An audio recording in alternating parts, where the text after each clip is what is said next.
What's going on, guys? It's your boy XX Traffic Reviews.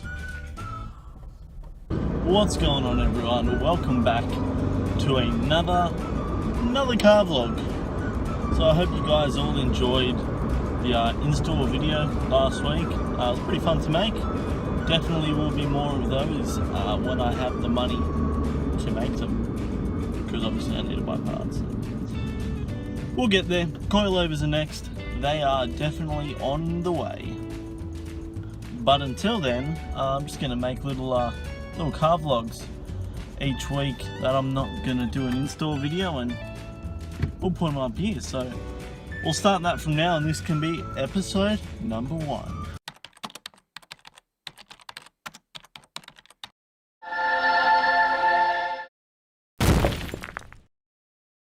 So today we're going to be going over the issue that's resurfaced itself on a larger scale over the past couple of weeks, and that is real parts versus fake parts.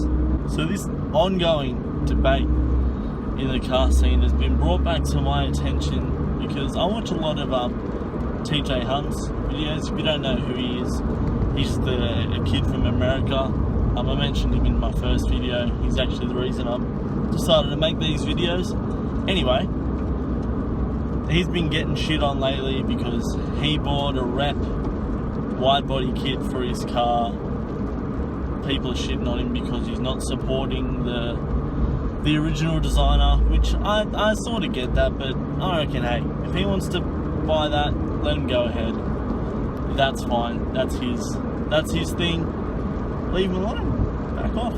He justified that saying the real kit is like 10k or whatever, and he got his kit for about 2.5, I think.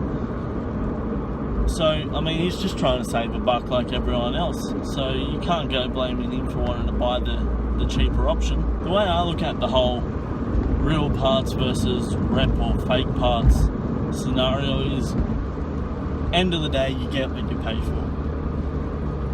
If you're going out and spending $5,000-6,000 on a set of wheels for your car, you're expecting them to be of really high quality, really nice finish on them. They're going to be durable, lightweight, etc., etc. But if you're going out there and paying $1,500 for a set of wheels, say, now that's relatively cheap for a set of wheels. I think brand new. They're not going to be as good a quality as your $5,000 or $6,000 wheels. That's not to say that they're bad. They're just not as good. So those $5,000-6,000 wheels, they're what you're going to want to have when you go and do a track day, or if you're like racing your car or something competitively. But if your car is just a daily driver that you like to take to car meets and just drive around in general, your $1,500 wheels are going to be fine. Like, they're going to be able to withstand a pothole hit or two. Obviously, if you go sliding into a gutter because you've been an idiot on the road, sliding around like a real legend in the middle of traffic and stuff, and you end up in the gutter, of course they're going to crack. Your $5,000-6,000 wheels are going to crack as well. So you can't go saying that rep wheels crack all the time. Rep wheels crack all the time because it's unfortunately the idiots are the ones that are buying them, and they're the ones that are putting them into poles and gutters and stuff like that. People who are spending $5,000-6,000 on their rims aren't sliding them around in the streets. They don't want to risk the wheels getting scratched or whatever. But there comes a point when you have to look at the price of a brand. This is for a brand new set of wheels, mind you, not necessarily second-hand ones. If you look at a brand new set of wheels and they're $400-500 brand new, personally I'd be steering away from them. They're not going to be a good quality. You may end up hitting a pothole. Not a large pothole, just a decent sized pothole, and they're chances are they're going to end up cracking because they're just not built for that. They're probably wheels that are maybe built for a show car situation, which doesn't have to move or be driven around. So I think that's where the point where it's touch and go. Me personally wouldn't do it, but I've got no problem with people who do. One thing I personally would never cheap out on parts is parts for, say, the motor or things that are mechanical and are working. Your headlights and your taillights, you can afford to have a little less quality on them, because if something goes wrong with them, like your headlight fails, you can go and get another headlight, or you've still got the others, and that's fine.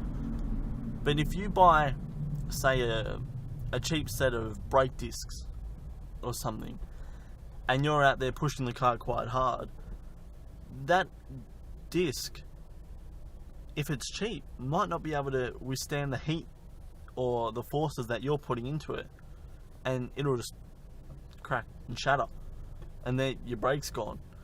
And you don't know when that's going to happen. It can happen like that. You're going hard braking into something, say in the wet, that could be game over. That's it, man. Game over, man. It's game over.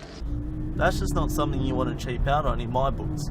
Again, I don't have a problem with anyone who wants to do that, who wants to save a buck or two here and there on their parts for their car. But again, you've got to understand the consequences. And that's my whole point on this. I've got no problem with anyone going out and buying fake or rep parts. I'm not going to shit on them for it. I may go, hey, it would have probably been better for you to buy this part, but I'm not going to go out and say they're a piece of crap human being for doing so. Like, that's their choice. Let them do what they want. Not a problem. Anyway, guys, that's my view on the real parts versus fake/rep parts debate. Hope you enjoyed. If you did, go ahead and give it a thumbs up. Leave a comment down below on your thoughts on the whole issue. I'd like to hear the different opinions of you guys out there. If you haven't done so already, go ahead and subscribe. That'd really help me out. The subscribe button's down there, or it'll be on the end of this video. Go ahead and give that a good smashing, and I'll see you next Thursday. Catch you guys later.